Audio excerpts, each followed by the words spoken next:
নমস্কার বন্ধুরা, কেমন আছো সবাই? তো আশা করছি সবাই খুব ভালো আছো। আর আজকে আমি তোমাদের সঙ্গে শেয়ার করব চিকেন স্টু। তো আশা করি তোমাদের ভিডিওটা খুব ভালো লাগবে। আজকে বানাবো চিকেন স্টু। সবসময় তো কষাই খাচ্ছি কদিন ধরে, ঝোল যে বললাম দূর ভাল লাগছে না, একটু স্টু খাই, একটু হালকা পাতলা খাই। তার জন্য নিয়ে নিয়েছি সবজি, গাজর, বিনস, পেঁপে ছিল ঘরে, পেঁপে আর আলু, ব্যাস। আর এখন এই সবজিগুলোকে একটুখানি জাস্ট ফুট মানে বয়েল হলেই, শুরু হলেই এটাকে ঠান্ডা জলে তুলে নেব। অন্ধকার অন্ধকার লাগছে, লাইট জ্বলছে ঘরে তাও, কারণ মেঘলা মেঘলা ওয়েদারটা, মেঘলা মেঘলা হয়ে আছে।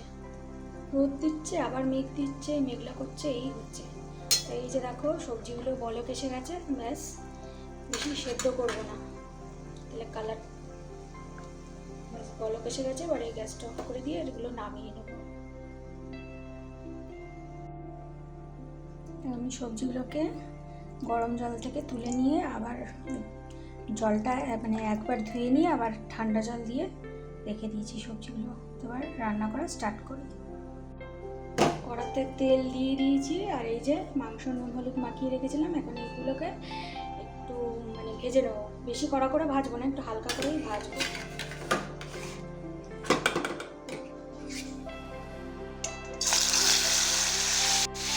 এই যে দেখতে পাচ্ছ পুরো অন্ধকার লাগছে ঘরটা, আর মেঘলা, লাইট কিন্তু জ্বলছে।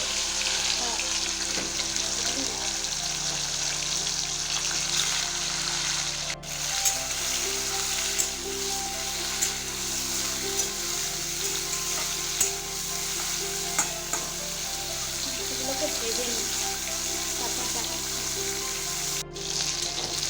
মাংসটা ভাজা হয়ে গেছে, বা তুলে নেব। কম তেলে বেশি গেলে তো আস্তে আস্তে গেছে, নো প্রবলেম। স্টু রান্না করবো, সেজন্য বেশি দিয়ে নিই। এই যে বললাম অল্প তেল, অল্প তেলে করবো স্টু, চিকেন স্টু। এবার তুলে নিই চিকেনগুলো। এখানে কেটে নিয়েছি একখানা পেঁয়াজ, কেটে সবজির সাথেই রেখেছি। আর অর্ধেকটা এই যে কুচি কুচি করে কেটে নিয়েছি। আর এখানে আছে একটু আদা কুচি আর একটু রসুন কুচি। মাংসটা তুলে নিয়ে ওই তেলের মধ্যে দিয়ে দেবো 1/2 চামচ জিরে ফোড়ন। জিরেটা লাল হয়ে আসলে তারপরে দেবো পেঁয়াজ, দিয়ে দেবো পেঁয়াজ।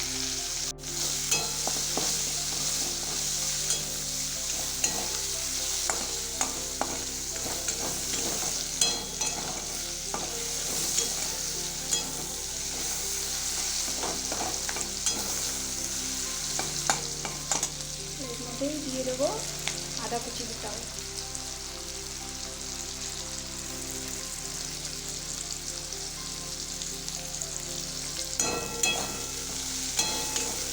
পেঁয়াজ আর আদা কুচিটা ভালো হয়ে যাবে, একটু লাল লাল।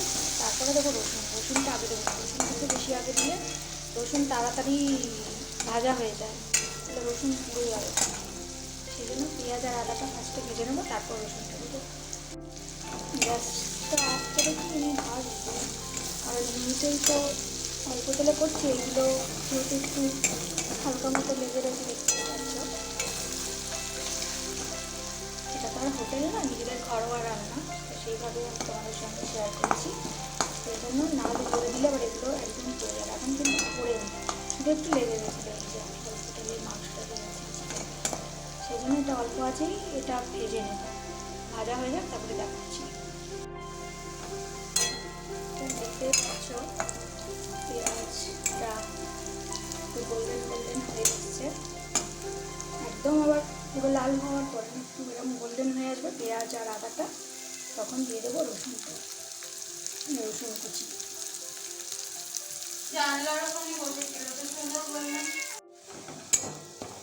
ভাজা ভাজা হয়ে গেছে, এবারে সবজিগুলো দিয়ে দিই।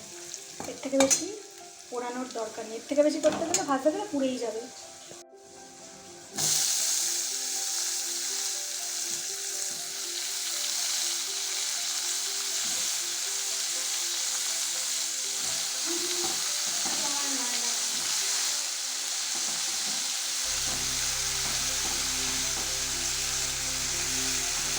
এখন তো গরমকালে সেরকম সবজি নেই, শীতকালে যখন নানান রকমের সবজি হতো তখন অনেক রকমের অনেক কিছু শীতকালে ভালো হয়, ফ্রেশ ফ্রেশ বিনস, গাজর। শীতকালে যখন অনেক রকম সবজি উঠবে তখন আরেকবার আরও ভালো করে আমার হাতের স্টু খুব ভালো হয়, চিকেন স্টু আর মাটন স্টুও। সবাই আমার হাতের মানে যারা খেয়েছে পছন্দ করে। আমার ভাসুর আগে একসাথে খেতাম, খুব পছন্দ করতো, আমাকে বলতো মাটনের স্টুও রান্না করতে বলতো, চিকেন রান্না করে। তারপরে চিংড়ি স্টু, আমি স্টুটা খুব ভালো করে বানাই। মানে সবাই যারা খেয়েছে তারা আর কি বলেছে, মানে খেয়ে আবার বলে যে আবার একবার খাওয়ার পর তখন সে আরেকবার বলে যে আবার বানিয়ে তো। তো এখন এই সবজিগুলোকে একটু ভাজা ভাজা করে নেবো, তারপর কিন্তু এর মধ্যে জল দেবো, ভাজা ভাজা হোক তারপর দেখাচ্ছি। এবার একটু আঁচটা জোরে করে দেবো। আর খিদে পেয়েছে, আজকে সকালবেলা সেরকম কিছু খাইনি, বিস্কুট দিয়ে চা খেতে খিদে পেয়ে গেছে। ভাবলাম জল ছিল না ঘরে, সবজি টবজি ছিল না, রান্নাও বসাতে পারছিলাম না, জল আসলো 12টার পর, 12:30টার দিকে। এখন খিদে পাচ্ছে, মেয়েও খেলো, ওকেও বললাম তুইও খা। তার আগে অবশ্য একটুখানি পেয়ারাও খেয়েছিলাম, মেয়েকে দিয়েছিলাম, ওর বাবাকে দিলাম একটা, খেয়ে চলে গেলো কাজে, মেয়ে খেলো। তারপরে এখন আবার বলছে খিদে পাচ্ছে, ও খেলো মিষ্টি, তা আমি ভাবলাম যে আমি একটু খাই। ওইটা রানাঘাটে, এর আগের বারে গেছিলাম রানাঘাট, সেবারে আমি কিনে এনেছিলাম। তারপরে আরেকবার গেছিলাম গত বৃহস্পতিবারে, সেদিন মিষ্টিগুলো মামা কিনে দিয়েছে, ট্রেন ভাড়া সবই মামা দিয়ে দিয়েছে, ট্রেনে তুলে দিয়ে গেছে। তো ঠিক আছে, আমি খাই আর রান্না করি।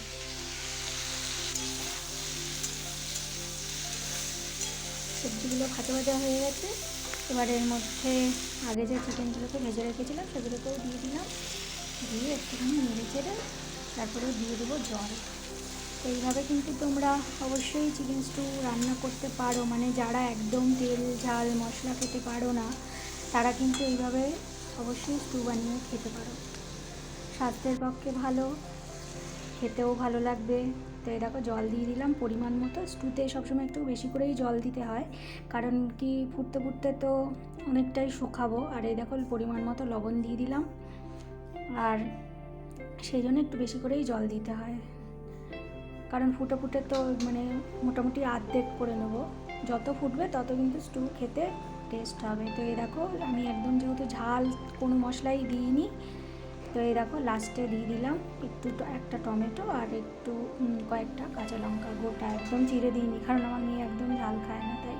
আর দিয়ে দিলাম একটুখানি ঘি, সামান্য, দিতেও পারো নাও দিতে পারো, আমি একটুখানি দিলাম, আমার মনে হলো, ইচ্ছা হলো দিতে। তো এই রকম স্টু করে কিন্তু খেতে পারো, বিশেষ করে যাদের পেটে মানে পেটের রোগ আছে, হজম হয় না, তেল মশলা, পেটে আলসার, তারা তো এইরকম করে মানে সবজি স্টুও খেতে পারো, মানে চিকেনটা না দিলেই সবজি স্টুও হয়ে যাবে, আর চিকেনে দিলে। তো দেখো হয়ে গেছে। আর এবার আমি লাস্টে নামিয়ে নেওয়ার পর তারপরে ওর ওপর দিয়ে দিলাম ছড়িয়ে একটু গোলমরিচের গুঁড়ো, আর তারপরে কিন্তু আমি একটু চাট মশলাও দিয়েছিলাম। তো দেখার জন্য থ্যাংক ইউ। ভিডিওটা ভালো লাগলে আমার চ্যানেলটাকে সাবস্ক্রাইব, লাইক আর শেয়ার করে দেবে প্লিজ।